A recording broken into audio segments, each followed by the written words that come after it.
दिव्य भव्य और महाकुंभ का इस बार आयोजन किया जा रहा है। संतों का समागम भी शुरू हो गया है और कई अखाड़ों की पेशवाई भी की जा रही है। इस वक्त हम बात करेंगे स्वामी इस स्नान को लेकर के बहुत लोग सवाल कर रहे हैं कि किस तरीके का स्नान होना चाहिए और क्या मुख्य तिथियों का ही स्नान का महत्व है, अन्य दिन नहीं, और कोई बीमार नहीं। ऐसा है कि मुख्य जो तिथि है वो तो अमावास्या है। वृष राशि गते जीवे मकरे चंद्र भास्करो अमावास्या तदा योगः कुंभाख्यस तीर्थनायके। तीर्थराज प्रयाग में तब कुंभ नाम का योग होता है जब सूर्य और चंद्रमा मकर राशि में हों और वृष राशि में गुरु चले गए हों और उसी दिन अमावस्या की तिथि हो, वही तो कुंभ है।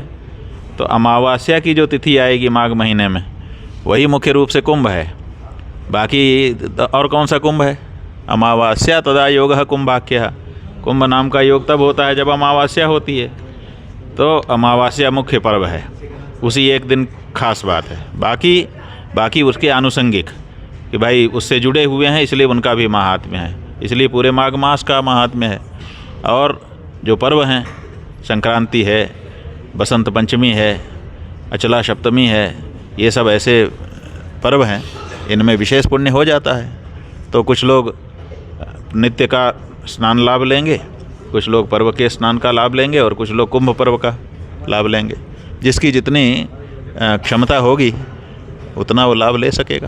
अच्छा, कोई बीमार हो या किसी कारणवश नहीं आ सकता, तो अपने सगे संबंधियों से जल मंगा करके स्नान करेगा तो क्या उसका पुण्य मिलेगा?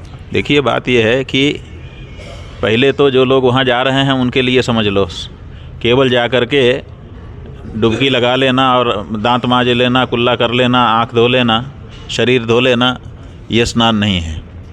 ये स्नान तो घर में भी होता है। हर व्यक्ति के घर में आज भगवान की दया है कि पानी है और हर व्यक्ति, भारत का व्यक्ति कैसा भी हो, चाहे सवेरे ना नहाए दोपहर ही नहाए, लेकिन एक बार दिन में नहा लेता है।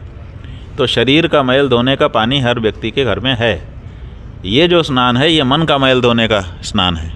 इसलिए जो लोग वहाँ पर स्नान करने के लिए जा रहे हैं उनको हम कहना चाहेंगे कि इस बात का ध्यान रखिए। सबसे पहले शरीर का मैल धोने के लिए अपने घर में, अपने शिविर में, टेंट में जहाँ पर आप रुके हैं वहाँ स्नान कर लीजिए, आपका शरीर शुद्ध हो गया। अब मन के मैल को धोने के लिए वहाँ जाइए और वहाँ जाने के पहले वहाँ पर संकल्प लीजिए हाथ में लेकर के कि मैं पापों का प्रक्षालन करने के लिए और बताए गए शास्त्रों में बताए गए पुण्य का आपादन करने के लिए ये स्नान कर रहा हूँ। और उसके बाद जैसे मूसल स्नान होता है, मूसल को यूँ हाथ में ले कोई और यूँ डुबाए और यूँ निकाल ले, ऐसे ही बिना हाथ शरीर का मैल धोए, बिना बाल रगड़े जाए, कमर तक पानी में पहुंच जाए और वहाँ पर डुबकी लगाए, डुबकी लगा के बाहर आ जाए। ये पर्व स्नान होता है। तो इस तरह का स्नान उनको करने की आवश्यकता है।